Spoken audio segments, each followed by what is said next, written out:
आज का जो यौवन है, आज का जो यूथ है, वो अपने आप को समर्पित करे, पूर्ण रूप से ये सोचे कि मैं राष्ट्र हित में ही करूंगा।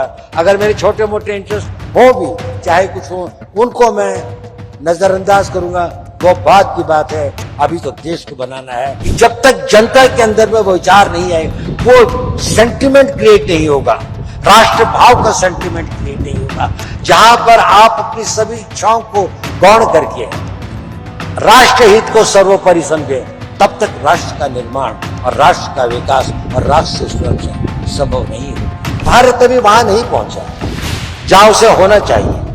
ऐसा लगता है कि शायद हम स्वतंत्र हैं तो हमारे ऊपर सारी जिम्मेदारियां खत्म हो गई हैं।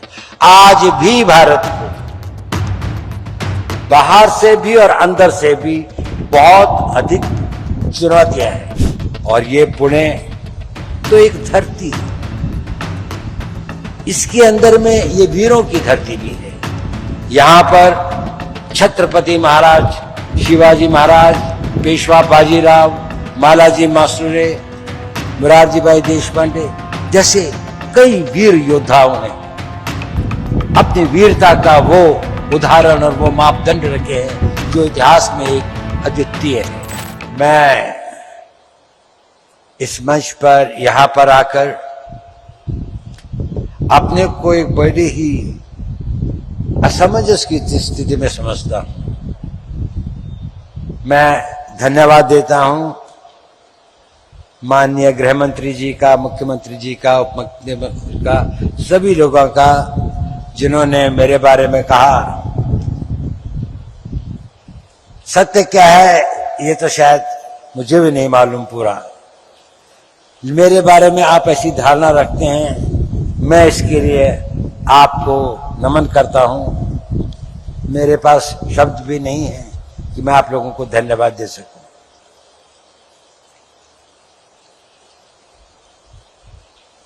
साथियों, आज एक विशेष दिन है। यह विशेष दिन है हमारे राष्ट्र के स्वतंत्रता संग्राम के प्रेषक, स्वतंत्रता संग्राम के एक अद्भुत सेनानी, फिलोसोफर, मार्गदर्शक, उनकी 106वीं पुण्यतिथि का। यह मेरा सौभाग्य है कि मैं आज पुणे में, जो उनकी कर्मभूमि थी, और आप सब लोगों को जो पुणे के निवासी हैं, उनके साथ मिलकर उनको अपने श्रद्धा सुमन और श्रद्धांजलि प्रेषित करता हूं। मैं दिवंगत आत्मा को नमन करता हूं और उनकी आत्मा के लिए ईश्वर से प्रार्थना करता हूं। आज का दिन ये भी दिन है कि जब हमें स्वयं को फिर सोचने की आवश्यकता है। माननीय गृह मंत्री जी ने इस पर बल भी दिया कि उनकी प्रासंगिकता खत्म नहीं हुई है। आज भी जो उन्होंने कहा था, एक बार हर भारतीय को, विशेषकर हमारे युवाओं को, ये सोचने की आवश्यकता है कि जिस मार्ग पर जो भारत की उनकी परिकल्पना थी वो क्या थी और क्या भाव था राष्ट्र निर्माण का। मैं इस पुरस्कार के लिए बहुत आभारी हूं, धन्यवाद देता हूं तिलक स्वराज संघ, लोकमान्य तिलक स्मारक ट्रस्ट को, और मैं इसे विनम्रता से स्वीकार करता हूं। मैं गौरवान्वित भी हूं और नतमस्तक भी।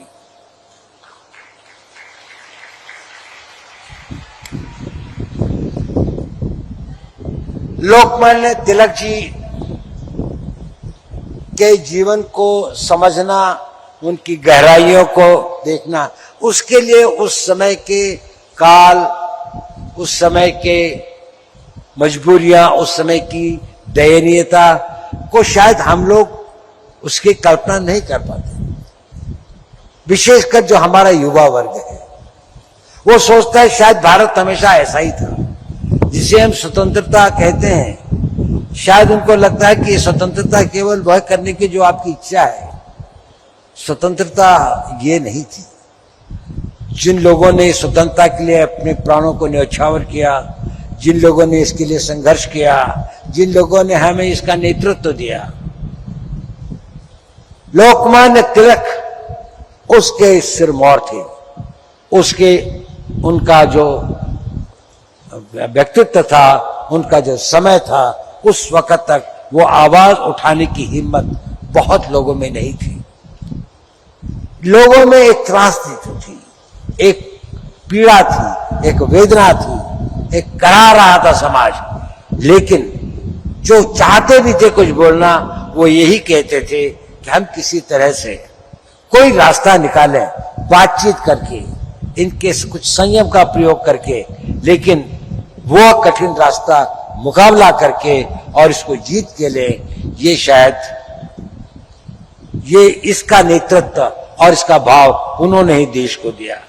दास्ता की बेड़ियों को उन्होंने झंझोड़ने के लिए देश के युवकों और देश की जनता में एक नई चेतना और पौरुष का प्रादुर्भाव किया। अब चाहे उनका त्याग और उनकी सेवा, चाहे महाराष्ट्र का प्लेग हो जिसमें उनके अपने पुत्र 21 वर्षीय विश्वनाथ को भी अपने प्राण देने पड़े, लेकिन उसके बाद भी वह पुणे छोड़ के नहीं गए। यहां पर लोगों को यातना थी, उन्होंने सोचा ये मेरा कर्तव्य भी है, वो समाज सेवी भी थे। और ये पुणे तो एक धरती, इसके अंदर में ये वीरों की धरती भी है। यहां पर छत्रपति महाराज, शिवाजी महाराज, पेशवा बाजीराव, मालाजी मासुरे, मुरारजी भाई देशपांडे जैसे कई वीर योद्धाओं ने अपनी वीरता का वो उदाहरण और वो मापदंड रखे हैं जो इतिहास में एक अद्वितीय है। और उसके साथ साथ ही यह एक विचारकों की, समाज सुधारकों की भी धरती रही है। यहाँ पर महर्षि करमरी, गोपाल कृष्ण गोखले, गोपाल गणेश आगरकर, सेनापति बापट आदि जो हैं वो सभी हमारी श्रद्धा के पात्र हैं। और इसके पीछे यदि आप देखें तो इन दोनों धाराओं की जो उत्पत्ति, जो उद्गम है, वो थी भारत की सांस्कृतिक और धार्मिक विश्वास उन लोगों का, और उस पर उनका एक पूर्ण वो चाहे योद्धा थे तब भी उनको अपनी संस्कृति, अपने धर्म, अपने संस्कार, अपने उसका बहुत बड़ा मान भी था और ज्ञान भी था। लोकमान्य तिलक जी के बारे में अगर हम देखें तो वो इन तीनों धाराओं का सम्मिश्रण करते हैं। उनमें शौर्य और दृढ़ संकल्प भी था, वीरता और शौर्य का वो तंत्र उसमें समाहित था, जिसमें वो अंग्रेज सरकार को चुनौती देते थे और कहते थे कि स्वतंत्रता मेरा जन्म सिद्ध अधिकार है। चाहे उनको मान ले कि जेल जाना पड़े, चाहे उन्हें यातनाएं सहनी पड़े, लेकिन उन्होंने उनसे कहा भी गया कि आप अपना वो सॉफ्ट करें तो हम आपकी उनको कम कर सकते हैं, शायद मांडे नहीं जाना पड़ेगा, देश निकालना नहीं होगा, लेकिन उन्होंने वो नहीं किया। और उसी के साथ साथ वो समाज सुधारक भी थे। उन्होंने समाज की सेवा की, चाहे वो प्लेग था, चाहे बीमारी थी, चाहे लोगों में यातनाएं थी। और उसके साथ साथ ही वो एक विचारक, चिंतक और धार्मिक पुरुष। उन्होंने जो गीता का वो लिखा, तो उनकी विशेषता यह है कि वो इन तीनों धाराओं का एक सम्मिश्रण थे, एक त्रिवेणी थी, जिसके अंदर में ये तीनों धाराएं प्रबल थी और हर एक अपने रूप में एक उसका कोई हमें दूसरा उदाहरण नहीं मिलता। गृह मंत्री जी ने कहा कि उनकी पुस्तक फिर से हम लोग पढ़ें, जो उन्होंने गीता का सार अपने उसके अंदर में लिखा है, जो वो है वो पढ़ने लायक है, जीवन को एक नई दिशा देता है। पुणे से एक छोटा सा संबंध मेरा भी है। आज से लगभग 76 वर्ष पूर्व मैं इस शहर में आया था जब मेरे पिता आर्मी में यहां पर पोस्टेड थे। शायद इस सभागार में बहुत कम लोग होंगे जो उससे पहले, कुछ ही लोग होंगे जो उससे पहले पुणे में आए होंगे जब मैं आया, और मैंने अपना स्कूल की पढ़ाई यहीं से शुरू की। मैं लगभग 1.25 साल 1.5 साल यहाँ रहे। उसके बाद मेरे पिताजी की ट्रांसफर दिल्ली आर्मी हेडक्वार्टर्स में हो गई, लेकिन मैं यहाँ पर रहा वो 1-1.5 साल। बहुत सारी चीजें तो मैं भूल गया, लेकिन 2 चीजें मुझे याद है। एक तो है हर मंगलवार को मेरी मां का मुझे लेके चतुर्सिंगी देवी के मंदिर में जाना। वो हमारे यहाँ एक तरह की बड़ी मोटी सी रोटी बनाते, उसको रोट कहते हैं, उसको काटते थे, मीठी होती थी उसके अंदर में, उसका भोग चढ़ाते थे और कुछ और चीजों का भोग चढ़ाते, जो घर में आके हम लोग खाते थे तो हमें अच्छा लगता था। उनकी बड़ी आस्था थी। और दूसरी थी कि हमारे स्कूल में एक परंपरा थी कि प्रार्थना के बाद में एक असेंबली होती थी, जिसमें कोई वरिष्ठ टीचर कुछ व्याख्यान देते थे 10-15 मिनट के लिए, किसी मोरालिटी के इशू पर, किसी महापुरुष के जीवन पर, विद्यार्थियों के कर्तव्य के, कुछ भी अच्छी बातों पर। हमारे हिंदी के बहुत ही अच्छे वो थे, बहुत अच्छे वक्ता भी थे। उन्होंने लोकमान्य तिलक के जीवन पर एक व्याख्यान दिया था और उसके बाद में पूना के अंदर में उनका बारे में मुझे पता लगा। तो मेरा पहला जो एक्सपोजर हुआ लोकमान्य तिलक जी के जीवन के बारे में 5 साल की उम्र स्कूल में हुआ। मैं कल्पना भी नहीं कर सकता था कि 76 ईयर्स के बाद मैं फिर इसी पूना की धरती पर किसी दिन उनकी स्मृति में बनाए हुए पुरस्कार को प्राप्त करने के लिए यहां पर हाजिर हूं। ये मेरा सौभाग्य भी। साथियों, उनके योगदान को समझने के लिए हमें टाइम क्लॉक में पीछे जाना पड़ेगा। कैसा समय था, हल्की अब कहते बड़ी प्रॉब्लम्स थी, शायद ये नहीं था। आजकल के लोग जो अपने राइट्स की बात करते हैं, उनको ये नहीं पता कि इन राइट्स को अगर हम मिसयूज करेंगे तो शायद जिन लोगों ने इन राइट्स के लिए अपना इतना सर्वस्व त्याग किया, उनकी आत्मा को कितना कष्ट पहुंचेगा। हिंदी में पहला गद्य साहित्य में एक नाटक लिखा गया, उसका नाम था भारत दुर्दशा। 1850 में भारतेंदु हरिश्चंद्र, जिन्होंने हिंदी में गद्य लिखने की परंपरा शुरू की थी। उससे पहले पोइट्री थी, कविताएं लिखी जाती थी, साहित्य के अंदर में गद्य लिखने का वो नहीं था। 1-2 पहले प्रयास हुए थे, लेकिन वो कामयाब नहीं हुए। उसको यदि आप पढ़ें, उसमें उन्होंने एक चित्रण किया है कि भारत की क्या अवस्था थी, कितनी यातना थी, कितनी वेदना थी, कितना अत्याचार था, और उसके बाद भी किसी में आवाज उठाने की हिम्मत नहीं थी।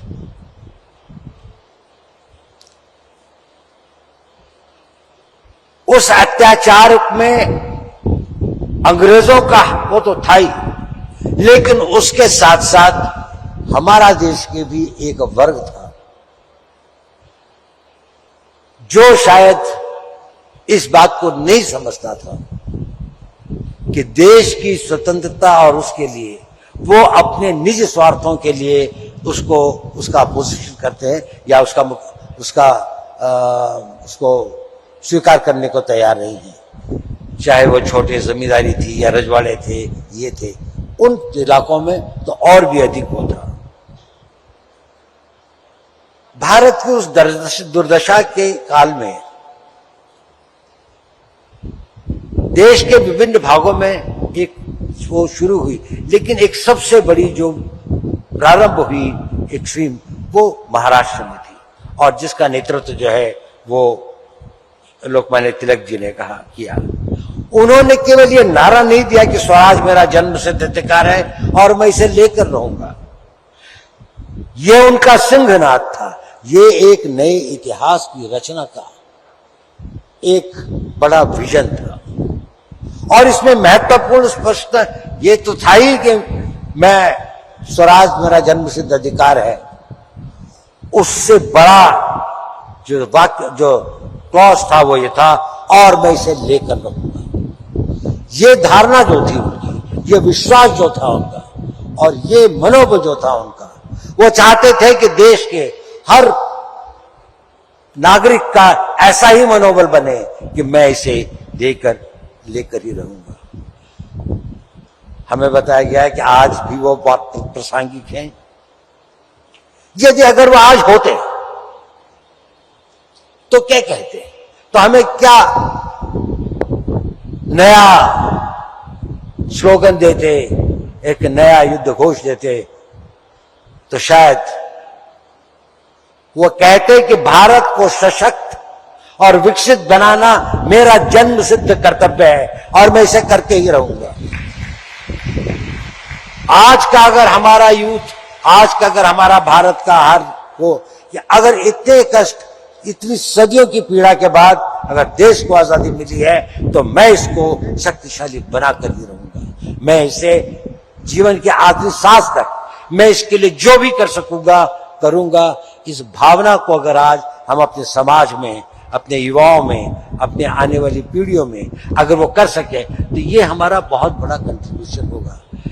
बहुत बड़ी बात कही गई थी कि वो लोकमान्य तिलक जी का ये विचार था कि जब तक जनता के अंदर में वो विचार नहीं आए, वो सेंटिमेंट क्रिएट नहीं होगा, राष्ट्र भाव का सेंटिमेंट क्रिएट नहीं होगा, जहां पर आप अपनी सभी इच्छाओं को गौण करके राष्ट्र हित को सर्वोपरि समझे, तब तक राष्ट्र का निर्माण और राष्ट्र का विकास और राष्ट्र से सुरक्षा संभव नहीं होगी। देखिए, हम लोग स्ट्रैटेजी में, लोग मुझसे अक्सर पूछते हैं कि क्या करना चाहिए, तो काफी कंफ्यूजन होता है, कई रास्ते दिखाई देते हैं, कौन सा सही है, एक भ्रम की दशा में होती है। तो उसे हम कहते हैं वेड एनालिसिस, कि जीवन के अंदर में अपेक्षाएं, आशाएं, इच्छाएं, आकांक्षाएं तो सभी की होती है, और हम सभी इंसान हैं तो सभी तरह की होती है। लेकिन हम वेड एनालिसिस करते हैं, वाइटल क्या है, एसेंशियल क्या है, डिजायरेबल क्या है। और यदि राष्ट्र सेवा हमारे लिए वाइटल है, अगर राष्ट्र को शक्तिशाली बनाना हमारे लिए वाइटल है, तो उसके सामने सारी इच्छाएं जो हैं वो गौण हो जाती हैं। एसेंशियल और डिजायरेबल वो होती हैं, वो गलत नहीं होती, शायद उसका कुछ लेजिटिमेट वो भी हो, परंतु क्योंकि वह नेशनल इंटरेस्ट के आड़े आती हैं, तो हम उस किसी राह में नहीं जाएंगे जो कि हमारे राष्ट्र को नुकसान पहुंचाता है, चाहे मेरा उसमें निजी फायदा हो, चाहे उसमें मेरे वर्ग का, मेरी गांव का, मेरे जाति का कुछ भी हो, लेकिन अगर वो राष्ट्र हित में नहीं है तो वो मेरे हित में नहीं है। आज अगर हम लोकमान्य तिलक जी के इस पुण्यतिथि के अवसर पर एक नया संकल्प ने, एक नए भारत को बनाने के लिए, इसे शक्तिशाली करने के लिए, तो हमारे लिए शायद ये हम एक नए इतिहास का निर्माण करें। भारत अभी वहां नहीं पहुंचा है जहां उसे होना चाहिए। ऐसा लगता है कि शायद हम स्वतंत्र हैं तो हमारे ऊपर सारी जिम्मेदारियां खत्म हो गई हैं। आज भी भारत को बाहर से भी और अंदर से भी बहुत अधिक चुनौतियां हैं। भारत का विकास से सभी लोग बहुत आनंदित हों ऐसा नहीं है। भारत का विकास कई लोगों के लिए, कई इंटरेस्ट के लिए, उनके लिए ये घातक है और हमें उसका मुकाबला करना है। उसके लिए हमारे को एक दृढ़ता के साथ संशय को हटाकर, तो संशयात्मा विनाशाय, संशय में मत पड़िए, एक बार एक ही चीज को सोचिए, देश के इंटरेस्ट को सोचिए, देश के इंटरेस्ट में काम करिए। अपनी हर उसको आप आगे बढ़ाने के लिए अगर एकजुट होकर चलें तो उतनी दूर भी नहीं है। आज हम बहुत भाग्यशाली हैं, हमारे देश में एक ऐसा नेतृत्व है, हमारे देश के अंदर एक ऐसा वातावरण है कि जहां पर हम अपने आप को शक्तिशाली बना सकते हैं। माननीय मोदी जी, माननीय अमित शाह जी, माननीय सभी लोग इतने एकजुट होकर काम करें। मुझे तो गृह मंत्री जी के साथ काफी क्लोजली काम करने का सौभाग्य मिला है। मैंने उनकी देश हित के प्रति जो कमिटमेंट देखी है, उनका जो विश्वास देखा है और उनकी जो दृढ़ता देखी है और क्लियर विजन, और कभी किसी असमंजस उनको नहीं होता, वो बड़ी श्रद्धा के पात्र है। मैं कहता हूं उन्होंने, हमारा तो एक लिमिटेड काम होता है, लेकिन जो उन्होंने देश के लिए किया है, जो प्रधानमंत्री जी ने देश के लिए किया है, ये शायद इस देश को बहुत आगे बढ़ाएगा। हमें उसको आगे बढ़ाने की कोशिश करनी चाहिए। देखिए, एक बहुत बड़े हिंदी के कवि थे, कुछ लोगों ने यहाँ पर वो कविताएं पढ़ी, हमारे उप मुख्यमंत्री जी ने भी कही, तो बहुत अच्छा था। उनका नाम था रामधारी सिंह दिनकर। गुलामी के टाइम पर उन्होंने एक कविता लिखी थी।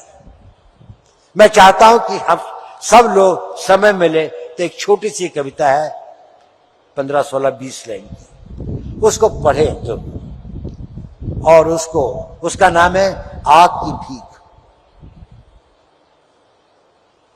उसमें उन्होंने कई बातें लिखी हैं और अच्छी कविता है, रोंगटे हिला देने वाली कविता है, लेकिन उसमें कुछ सोचने का विषय भी था।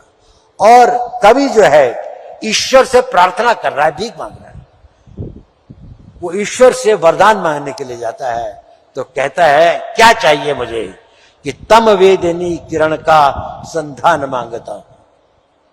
तम अंधेरे को कहते हैं, जो तम को वेद सके, जो अंधेरे से थ्रू मुझे क्या कहते हैं हम लोग उसको, जिसको नाइट विजन जिसे दे सके, तो तम वेदिनी किरण का संचार मांगता हूं, जड़ता विनाश को फिर भूचाल मांगता हूं।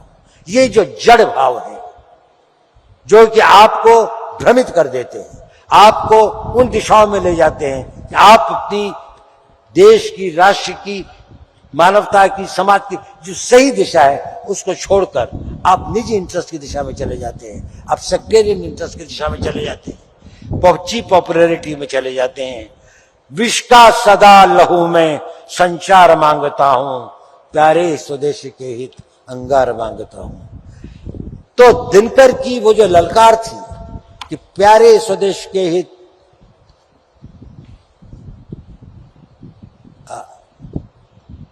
विष का सदा लहू में संचार मांगता हूं, तूफान मांगता हूं, विस्फोट मांगता हूं, चढ़ती जवानियों का श्रृंगार मांगता हूं। आज का जो यौवन है, आज का जो यूथ है, वो अपने आप को समर्पित करे, पूर्ण रूप से ये सोचे कि मैं राष्ट्र हित में ही करूंगा। अगर मेरे छोटे मोटे इंटरेस्ट हो भी, चाहे कुछ हो, उनको मैं नजरअंदाज करूंगा, वो बात की बात है। अभी तो देश को बनाना है, ये वो समय है जो हम गंवा नहीं सकते। ये एक विंडो ऑफ अपॉर्चुनिटी इस देश के इतिहास में आई है, और मुझे आशा है कि हम लोग इसमें कामयाब सिद्ध होंगे और अपना एक नया इतिहास बनाएंगे।